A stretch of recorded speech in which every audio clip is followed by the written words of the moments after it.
I've been told it's tradition to scream before you start foraging for wild berries to scare away the bears, so... But I don't mind the bears. I'll start with this. I love fruit. I have a sweet tooth and I don't feel guilty eating fruit like I do with candy. So when my friends mentioned foraging for wild berries, I was all in.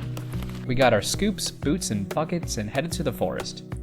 Now up in the north you can find all sorts of berries, like blackberries, Arctic bramble, gooseberries, red and black currants, lingonberries, and more. But today, we're hunting for blueberries, raspberries, wild strawberries, and the gold of the forest, cloudberries. Now, first things first, where do you go? Well, Swedish culture is very serious about this. So serious, in fact, that people don't share their wild berry locations at all.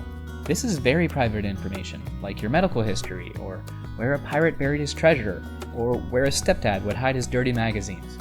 My friends' parents didn't even tell them where they go. So we kind of just went off into the part of the forest that looked good. What struck me right away is how abundant the blueberry bushes were. They were all over the place. I'm from Southern California, where the only thing that grows naturally are cacti, tumbleweeds, and sunburns. It blew my mind how much fruit there was, and it was free. It was hard to collect a good stash when I was too busy eating it all. Later we found some wild strawberries, which are not your typical strawberry. It's a different breed that's very small, and trust me when I say, they tasted amazing. They were my favorite. I could not get enough of them. They were like candy. We looked for cloudberries, but came up short. But I actually found them up in the clouds while hiking in Lofoten, Norway, which you're seeing now. Beautiful, huh? I'll have a video about Lofoten soon, so stay tuned. When we came back, my friend's mom had collected a big bucket of cloudberries and some wild raspberries. Sadly, I was not crazy about the cloudberries, but the raspberries were delicious. We tried some other fruit that grew in their yard, like white strawberries, raspberries, currants, and gooseberries.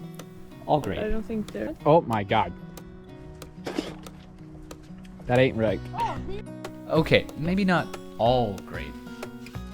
If you're ever up in Sweden, I highly recommend grabbing a bucket, gathering some friends, and heading off into the wilderness to forage for some fruit. It was great fun, and you won't regret it. I'm having a good time. And did I mention it's free? Thanks for watching, and I'll catch you in the next one. I can make a blueberry pie.